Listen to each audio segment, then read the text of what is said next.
अस्सलामुअलैकुम मेरे भाइयों। मेरे बहुत सारे जो भाई हैं, कहीं मस्जिद शहीद हो रहा है यूपी में, उसका स्टेटस लगाते हैं और काफ़ी सैड स्टेटस लगाते हैं और कहते हैं या अल्लाह मेरी मदद फरमा। बिल्कुल ये सैड बात ही है, कहीं मस्जिद टूट रहा है तो खुशी की बात कैसे हो सकती है। लेकिन मेरा भाई लोगों से सवाल है, क्या गाँव की मस्जिद का आपको ज़रा भी ख्याल नहीं है? गाँव की मस्जिद तो अच्छी है यार, गाँव की मस्जिद में आप नमाज़ पढ़ने क्यों नहीं आते? केवल आप बाहरी मस्जिद का तो स्टेटस लगा रहे हैं, लेकिन गाँव की मस्जिद खाली है। 5 टाइम अज़ान देके बुलाया जा रहा है आपको, हैया अलस सलाह हैया अलस सलाह, लेकिन आप आते नहीं है। रमज़ान का महीना, हमारे कितने भाई हैं गाँव में जो 5 वक्त नमाज़ पढ़ते हैं? 99% लोग नहीं पढ़ते।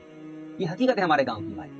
हमारे गांव में कुछ भाई एक टाइम आते हैं, सोचते हैं कि मैं 5 टाइम नमाज पढ़ता हूँ। कोई भाई हमारे तरावी में आते हैं, फजर में नहीं आते। अब तो तरावी का ऐसा हाल हो गया है, जब हमारे मस्जिद में जिस दिन स्टार्ट हुआ था तो लगता था कि इस बार अल्लाह करम है कि बहुत सारे लोग तरावी पढ़ने वाले हैं, लेकिन अब 10 दिन ही हुआ है और हमारे गांव में तरावी में जो लोगों की संख्या है वो चंद लोग ही रह गए हैं। और मुझे ऐसा लग रहा है कि आने वाले 5 से 10 दिन बाद केवल 4-5 ही लोग रहने वाले हैं। क्या हम लोग स्टेटस केवल लगाते हैं या अल्लाह मेरी मदद करे, और गांव की मस्जिद खाली, उसका कोई फिक्र नहीं है आपको?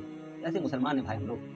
भर दिन आप लोग बैठे रहते हैं, मैच चल रहा है देखते रहते हैं, लेकिन कोई फिक्र नहीं है आपको कि मौलाना साहब केवल पैसा दे देते हैं, खाना दे देते हैं, सोचते हैं कि हम लोग काम खत्म। अब जो भी जिम्मेदारी है वो मौलाना साहब के पास जिम्मेदारी है, अजान देना और नमाज पढ़ना है, क्योंकि हमारा जिम्मेदारी तो खत्म हो गया, क्योंकि हमने मौलाना साहब को पैसा दे दिया है और टाइम पर उनको खाना पहुंचा देते हैं। हम लोग जिम्मेदारी केवल इतना ही भर रह गया है। ये हमारे गाँव की हकीकत है।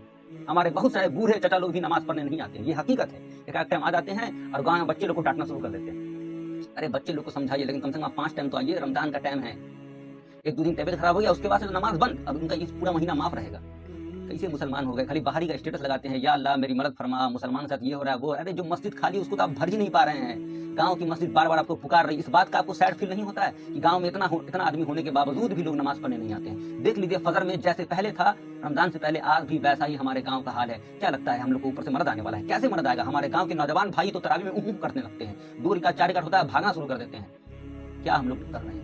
तो भाई इस पे ख्याल रखें यार। हम सब किस तरह किधर जा रहे हैं कुछ समझ में नहीं आ रहा है। हमारे गांव की मस्जिद खाली, उसका भी ख्याल रखें। बेहद ही अफसोस की बात है, कहीं मस्जिद शहीद हो जा रहा है, ये बेहद ही अफसोस की बात है। लेकिन पहले भाई गांव में मस्जिद जो बची हुई है उसका ख्याल रखें, उसको भरने की कोशिश करें।